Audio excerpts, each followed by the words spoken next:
ನಮಸ್ಕಾರ ವೀಕ್ಷಕರೇ, ನೀವು ನೋಡ್ತಾ ಇರೋದು ಆದ್ಯಂತ್ ಮೀಡಿಯಾ.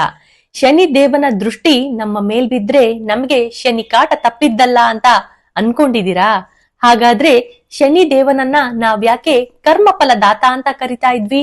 ಶನಿ ದೇವರ ನಿಜವಾದ ಕರುಣೆಯ ಬಗ್ಗೆ ಕಂಪ್ಲೀಟ್ ಮಾಹಿತಿಯನ್ನ ನಾನ್ ಕೊಡ್ತೀನಿ. ನೀವು ಆದ್ಯಂತ್ ಮೀಡಿಯಾ ಚಾನೆಲ್ನ ಈಗಲೇ ಸಬ್ಸ್ಕ್ರೈಬ್ ಮಾಡ್ಕೊಳ್ಳಿ, ಲೈಕ್ ಮಾಡಿ, ವಿಡಿಯೋಗಳು ಇಷ್ಟ ಆಗ್ತಾ ಇದ್ರೆ ಶೇರ್ ಕೂಡ ಮಾಡಿ.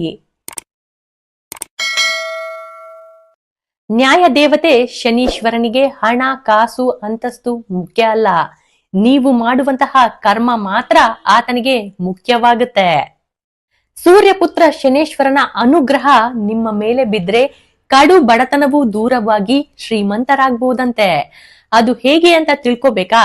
ಹಾಗಾದ್ರೆ ಈ ಇಂಟ್ರೆಸ್ಟಿಂಗ್ ವಿಡಿಯೋನ ಕಡೆವರೆಗೂ ನೋಡಿ. ಅಯ್ಯೋ, ನನಗೆ ಸಾಡೆ ಸಾತಿ ಶುರು ಆಗ್ಬಿಟ್ಟಿದೆ ಅಂದರೆ ಆಡು ಭಾಷೆಯಲ್ಲಿ ನನಗೆ ಶನಿ ಕಾಟ ಶುರು ಆಗ್ಬಿಟ್ಟಿದೆ. ಅದಕ್ಕೆ ಇವೆಲ್ಲ ಮಾತುಗಳನ್ನು ಕೇಳಬೇಕಾಗಿದೆ. ಅದಕ್ಕೆ ಇಷ್ಟೆಲ್ಲ ಕಷ್ಟಗಳು ಬರ್ತಾ ಇದೆ. ಈ ರೀತಿಯ ಬೇಸರದ ಮಾತುಗಳನ್ನು ನೀವು ಕೇಳಿರಬಹುದು ಅಲ್ವಾ? ಅಥವಾ ಈ ಮಾತುಗಳನ್ನು ನೀವೇ ಆಡಿರಬಹುದು. ಜನಸಾಮಾನ್ಯರಲ್ಲಿ ಇರುವ ಸಾಮಾನ್ಯ ತಿಳುವಳಿಕೆ ಅಂದರೆ ಶನಿ ಅಂದ್ರೇನೆ ಬಹಳ ಕ್ರೂರ ವ್ಯಕ್ತಿ. ತೊಂದರೆಗಳ ಮೇಲೆ ತೊಂದರೆಯನ್ನು ಕೊಡ್ತಾನೆ. ಅವನಿಂದ ತಪ್ಪಿಸಿಕೊಳ್ಳೋದು ತುಂಬ ಕಷ್ಟ ಅಂತ. ಆದರೆ ಯಾವ ಮನುಷ್ಯನ ಬದುಕಲ್ಲಿ ಏರಿಳಿತಗಳು ಇರಲ್ಲ ಹೇಳಿ ನೋಡೋಣ? ಹಾಗೇನೆ ಶನಿ ಕೂಡ ಎಲ್ಲರ ಜೀವನದಲ್ಲೂ ತನ್ನ 7.5 ಅಂದರೆ 7.5 ವರ್ಷಗಳು ಬಂದು ಒಂದಿಷ್ಟು ಏರಿಳಿತಗಳನ್ನು ತೋರಿಸಿ ಹೋಗ್ತಾನೆ. ಶನಿಯು ಅತ್ಯಂತ ಪರಿಣಾಮಕಾರಿ ಮತ್ತು ಶಕ್ತಿಯುತ ಗ್ರಹವೆಂದು ಪರಿಗಣಿಸಲಾಗುತ್ತೆ. ಶನಿ ನ್ಯಾಯ ಪ್ರೀತಿಯ ಗ್ರಹವಾಗಿದ್ದು ಮಾಡುವ ಕಾರ್ಯಗಳಿಗೆ ಅನುಗುಣವಾಗಿ ಫಲವನ್ನು ನೀಡ್ತಾನೆ. ಆದರೆ ಶಾಪಗ್ರಸ್ತನಾಗಿರೋದ್ರಿಂದ ಶನಿಯ ವಕ್ರ ದೃಷ್ಟಿ ರಾಶಿಗಳ ಮೇಲೆ ಬೀಳುತ್ತೆ. ಈ ಕಾರಣಕ್ಕಾಗಿ ಶನಿದೇವನನ್ನ ಪಾಪ ಮತ್ತು ಕ್ರೂರ ಗ್ರಹವೆಂದು ಪರಿಗಣಿಸಲಾಗ್ತಾ ಇದೆ. ಶನಿ, ಬುಧ, ಶುಕ್ರ ಮತ್ತು ರಾಹು ಜೊತೆ ಸ್ನೇಹವನ್ನು ಹೊಂದಿದ್ರೆ, ಸೂರ್ಯ, ಚಂದ್ರ ಮತ್ತು ಮಂಗಳನ ಜೊತೆಗೆ ಹಗೆತನದ ಸಂಬಂಧವನ್ನು ಹೊಂದಿದ್ದಾನೆ. ಗುರು ಮತ್ತು ಕೇತು ಅವರೊಂದಿಗೆ ಸಂಬಂಧ ಒಂದೇ ರೀತಿಯಾಗಿದೆ. ಶನಿಯು ಇತರೆ ಗ್ರಹಗಳಿಗಿಂತ ಹೆಚ್ಚು ನಿಧಾನಗತಿಯಲ್ಲಿ ಚಲಿಸೋದ್ರಿಂದ ಈ ಕಾರಣಕ್ಕಾಗಿ ಶನಿಯ ಪರಿಣಾಮವು ಹೆಚ್ಚು ಕಾಲ ಉಳಿಯುತ್ತೆ. ಮಕರ ಮತ್ತು ಕುಂಭ ರಾಶಿಯ ಅಧಿಪತಿಯಾದಂತಹ ಶನಿ ಒಂದು ರಾಶಿ ಚಕ್ರದಿಂದ ಇನ್ನೊಂದಕ್ಕೆ ಬದಲಾಗಲು 2.5 ವರ್ಷಗಳು ಬೇಕಾಗುತ್ತೆ. ಈ ರೀತಿಯಾಗಿ ಶನಿ 12 ರಾಶಿ ಚಕ್ರವನ್ನು ಸುಮಾರು 30 ವರ್ಷ ತೆಗೆದುಕೊಳ್ತಾನೆ. ಶನಿಯನ್ನ ಟಾಸ್ಕ್ ಮಾಸ್ಟರ್ ಅಥವಾ ಶಿಕ್ಷಕ ಅಂತ ಕರೀತಾರೆ. ಅವನ ಕೆಲಸ ನಮಗೆ ತೊಂದರೆ ಕೊಡೋದಲ್ಲ, ಬದಲಾಗಿ ನಮ್ಮನ್ನ ತಿದ್ದಿ ತೀಡೋದು. ನೀವು ಹಿಂದೆ ಮಾಡಿದ ತಪ್ಪುಗಳನ್ನು ಸರಿಪಡಿಸಿಕೊಳ್ಳಲು ಶನಿ ಒಂದು ಅವಕಾಶವನ್ನ ಕೊಡ್ತಾನೆ. ಹಾಗಾಗಿ ಆತನನ್ನ ಕರ್ಮಫಲದಾತ ಅಂತ ಕರೀತಾರೆ. ಮನುಷ್ಯನಿಗೆ ಅತಿಯಾದ ಅಹಂಕಾರ ಬಂದಾಗ ಶನಿಯು ಮಣ್ಣಿನ ಸವಿ ಉಣಿಸಿ ವಿನಯವನ್ನ ಕಲಿಸ್ತಾನೆ. ಹಾಗಾಗಿ ಆತನನ್ನ ಅಹಂಕಾರ ವಿನಾಶಕ ಅಂತ ಕರೀತಾರೆ. ಸಂಕಷ್ಟದ ಸಮಯದಲ್ಲಿ ನಿಮ್ಮ ಜೊತೆ ಯಾರು ಇರ್ತಾರೆ ಮತ್ತು ಯಾರು ಬಿಟ್ಟು ಹೋಗ್ತಾರೆ ಎಂಬ ಕಟು ಸತ್ಯವನ್ನ ಶನಿ ಕಾಟದ ಅವಧಿಯಲ್ಲಿ ನೀವು ತಿಳ್ಕೋತೀರಿ. ನಿಜವಾದ ಸಂಬಂಧಗಳ ಪರಿಚಯವನ್ನ ಮಾಡಿಸ್ತಾನೆ ಶನಿ. ಜನರು ಸಾಮಾನ್ಯವಾಗಿ ಶನಿ ಕಾಟ ಎಂದು ಅತಿಯಾಗಿ ಭಯ ಪಡ್ತಾರೆ. ಆದರೆ ವಾಸ್ತವ ಹೀಗಿರುತ್ತೆ. ಶನಿಯ 7.5 ನಡೀತಾ ಇರುವಾಗ ಶಾರ್ಟ್ಕಟ್ಗಳಿಗೆ ಕೆಲಸನೇ ಇಲ್ಲ. ನೀವು ಎಷ್ಟು ಕಷ್ಟಪಡ್ತೀರೋ ಅಷ್ಟು ಉತ್ತಮ ಫಲವನ್ನ ಕೊಡ್ತಾನೆ ಶನಿದೇವ. ಅನಗತ್ಯ ಖರ್ಚುಗಳಿಗೆ ಬ್ರೇಕ್ ಹಾಕಿ.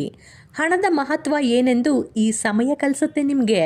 ಎಲ್ಲರಿಗೂ 7.5 ಕೆಟ್ಟದಾಗೇ ಇರೋದಿಲ್ಲ.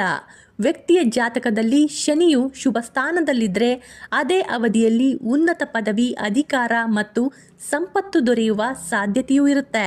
ಇದು ಒಬ್ಬ ವ್ಯಕ್ತಿಯ ತಾಳ್ಮೆ ಮತ್ತು ಆತನ ಶ್ರದ್ಧೆಯನ್ನ ಪರೀಕ್ಷಿಸುವಂತಹ ಸಮಯ. 7.5 ಅಂದರೆ 7.5 ವರ್ಷ ಶನಿ ಸುಮಾರು 46 ತಿಂಗಳ ಕಾಲ ಶುಭ ಹಾಗೂ ಉನ್ನತಿದಾಯಕನಾಗಿರ್ತಾನೆ. ಇನ್ನು ಉಳಿದ ತಿಂಗಳುಗಳಲ್ಲಿ 7.5 ಶನಿ ದಶೆ ಇರೋದ್ರಿಂದ ತುಂಬ ಜಾಗರೂಕತೆಯಿಂದ ಜೀವನವನ್ನ ಸಾಗಿಸ್ಬೇಕು. ಶನಿ ದೇವರನ್ನ ನ್ಯಾಯದ ದೇವರು ಅಂತ ಕರೆಯೋದ್ರಿಂದ ಶನಿಯು ಅವರವರ ಕರ್ಮಗಳಿಗೆ ಅನುಗುಣವಾಗಿ ಫಲಿತಾಂಶವನ್ನ ನೀಡ್ತಾನೆ. ಹೀಗಾಗಿ ಜಾತಕದಲ್ಲಿ ಶನಿಯ ಸ್ಥಾನವು ವ್ಯಕ್ತಿಯ ಜೀವನ, ವೃತ್ತಿ ಮತ್ತು ವ್ಯವಹಾರದ ಮೇಲೆ ಆಳವಾದ ಪರಿಣಾಮ ಬೀರುತ್ತೆ. ನೇರವಾಗಿ ಹೇಳೋದಾದ್ರೆ ಶನಿಯು ಉದ್ದೇಶಪೂರ್ವಕವಾಗಿ ಯಾರಿಗೂ ಕಾಟ ಕೊಡೋದಿಲ್ಲ. ನಮ್ಮ ಸಮಾಜದಲ್ಲಿ ಶನಿಯನ್ನ ಒಬ್ಬ ವಿಲನ್ ತರಹ ಬಿಂಬಿಸ್ಬಿಟ್ಟಿದ್ದಾರೆ. ಆದರೆ ವಾಸ್ತವದಲ್ಲಿ ಅವನು ಒಬ್ಬ ಕಟ್ಟುನಿಟ್ಟಿನ ನ್ಯಾಯಾಧೀಶ ಅಥವಾ ಒಬ್ಬ ಶಿಸ್ತಿನ ಶಿಕ್ಷಕ ಮಾತ್ರ. ಶನಿಯನ್ನ ಕರ್ಮಕಾರಕ ಅಂತ ಕರೀತಾರೆ, ಆದರೆ ನಾವು ಮಾಡುವ ಕೆಲಸಗಳಿಗೆ ತಕ್ಕ ಫಲವನ್ನ ನೀಡ್ತಾನೆ. ನೀವು ಪ್ರಾಮಾಣಿಕವಾಗಿ ಕಷ್ಟಪಟ್ಟು ಕೆಲಸ ಮಾಡ್ತಾ ಇದ್ರೆ ಶನಿ ನಿಮಗೆ ಕಾಟನೇ ಕೊಡೋದಿಲ್ಲ, ಬದಲಾಗಿ ಅದ್ಭುತವಾದ ಯಶಸ್ಸನ್ನೇ ನೀಡ್ತಾನೆ. ನೀವು ಅಹಂಕಾರದಿಂದ ಬೇರೆಯವರಿಗೆ ತೊಂದರೆ ನೀಡಿದ್ರೆ ಅಥವಾ ಸೋಮಾರಿಗಳಾದ್ರೆ ಆ ತಪ್ಪುಗಳನ್ನ ತಿದ್ದಲು ಶನಿ ಕಠಿಣ ಹಾದಿಯನ್ನ ತೋರಿಸ್ತಾನೆ. ಅದನ್ನೇ ನಾವು ಶನಿ ಕಾಟ ಅಂತ ಕರಿತೀವಿ. ಒಬ್ಬ ಶಿಕ್ಷಕ ವಿದ್ಯಾರ್ಥಿಗೆ ಪರೀಕ್ಷೆ ಇಡೋದು ಅಂದ್ರೆ ಅವನನ್ನ ಫೇಲ್ ಮಾಡೋಕಲ್ಲ, ಬದಲಾಗಿ ಅವನನ್ನ ಮುಂದಿನ ತರಗತಿಗೆ ಹೋಗಲಿ ಎಂಬ ಉದ್ದೇಶದಿಂದ. ಹಾಗೇನೆ ಶನಿದೇವ ಕಷ್ಟಗಳನ್ನ ಉದ್ದೇಶಕ್ಕಾಗಿ ನೀಡ್ತಾನೆ. ನಾನೇ ಎಲ್ಲ ಎನ್ನುವವರಿಗೆ ಜೀವನದ ಅಸಲಿ ಬೆಲೆ ಕಲಿಸ್ತಾನೆ. ಅವಸರದ ನಿರ್ಧಾರಗಳಿಂದ ತೊಂದರೆಯಾಗುತ್ತೆ ಎಂದು ತೋರಿಸಿಕೊಡ್ತಾನೆ. ಜೀವನದಲ್ಲಿ ಒಂದು ಕ್ರಮಬದ್ಧತೆ ಇಲ್ಲದಿದ್ರೆ ಶನಿ ಅದನ್ನ ಬಲವಂತವಾಗಿ ತರಿಸ್ತಾನೆ. ವ್ಯಾಯಾಮ ಮತ್ತು ಸರಿಯಾದ ನಿದ್ರೆಗೆ ಒತ್ತು ನೀಡಿ, ಯಾಕಂದ್ರೆ ಶನಿ ದೈಹಿಕ ಆಲಸ್ಯವನ್ನ ಸಹಿಸೋದೇ ಇಲ್ಲ. ಅಧಿಕಾರ ಅಥವಾ ಹಣದ ಮದವಿದ್ರೆ ಈ ಕಾಲದಲ್ಲಿ ಅದು ಕರಗಿ ಹೋಗುತ್ತೆ. ಇದು ನಿಮ್ಮನ್ನ ನೆಲಕ್ಕೆ ಹತ್ತಿರವಾಗಿಸಿ ಬಿಡುತ್ತೆ. ಈ ಸಮಯದಲ್ಲಿ ನಿಮ್ಮ ಕಷ್ಟಕ್ಕೆ ಬಾರದವರು ನಿಮ್ಮ ಜೀವನದಿಂದ ದೂರ ಹೋಗ್ತಾರೆ. ಇದು ದೀರ್ಘಕಾಲದ ದೃಷ್ಟಿಯಿಂದ ನಿಮಗೆ ಒಳ್ಳೆಯದು. ಈ ಶನಿಯ 7.5 ನಾವು ತಪ್ಪಿಸಿಕೊಳ್ಳಲು ಕೆಲವೊಂದು ಪರಿಹಾರಗಳನ್ನ ಮಾಡ್ಕೋಬಹುದು. ಅದು ವೈಜ್ಞಾನಿಕವಾಗಿ ಹಾಗೆ ಆಧ್ಯಾತ್ಮಿಕವಾಗಿ ನಮ್ಮನ್ನ ಕಾಪಾಡುತ್ತೆ. ಶನಿವಾರದಂದು ಶನಿ ದೇವಸ್ಥಾನಕ್ಕೆ ಭೇಟಿ ನೀಡಿ ಶನಿ ದೇವನಿಗೆ ಎಳ್ಳೆಣ್ಣೆ ದೀಪ ಹಚ್ಚೋದು ಶ್ರೇಷ್ಠವಾಗಿದೆ. ಎಳ್ಳೆಣ್ಣೆಯಲ್ಲಿ ಉರಿಯುವಾಗ ಬರುವಂತಹ ಸುವಾಸನೆ ಮನಸ್ಸನ್ನ ಶಾಂತಗೊಳಿಸುವ ಗುಣವನ್ನ ಹೊಂದಿದೆ. ಶನಿ ದೇವನು ಹನುಮಂತನ ಭಕ್ತರಿಗೆ ತೊಂದರೆ ಕೊಡೋದಿಲ್ಲ ಎಂಬ ನಂಬಿಕೆ ಇದೆ. ಹಾಗಾಗಿ ಹನುಮಾನ್ ಚಾಲಿಸ ಪಠನೆ ಮಾಡೋದು ತುಂಬಾನೇ ಒಳ್ಳೆಯದು. ಕಪ್ಪು ಎಳ್ಳು, ಕಪ್ಪು ಬಟ್ಟೆ ಅಥವಾ ಕಬ್ಬಿಣದ ವಸ್ತುಗಳನ್ನ ದಾನ ಮಾಡಿ. ಶನಿಗೆ ಕಪ್ಪು ತುಂಬಾನೇ ಇಷ್ಟ.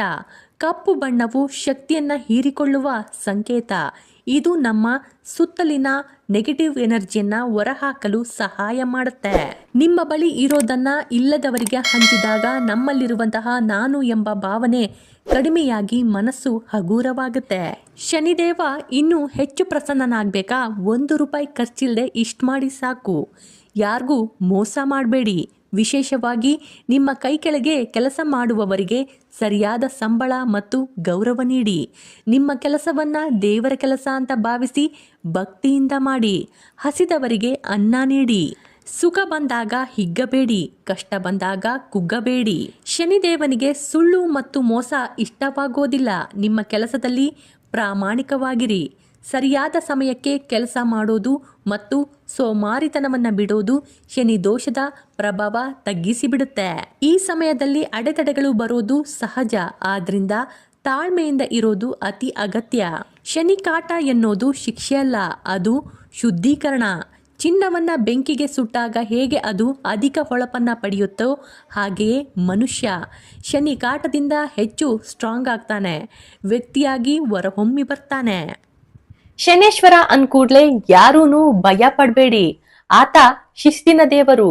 ಯಾರು ಒಳ್ಳೆ ಕೆಲಸಗಳನ್ನ ಮಾಡ್ತಾರೋ ಅವರನ್ನ ರಕ್ಷೆ ಮಾಡ್ತಾನೆ, ಕೆಟ್ಟ ಕೆಲಸ ಮಾಡಿದವರಿಗೆ ಶಿಕ್ಷೆ ಕೊಡ್ತಾನೆ ಅಂತಾವೆ ಪುರಾಣಗಳು.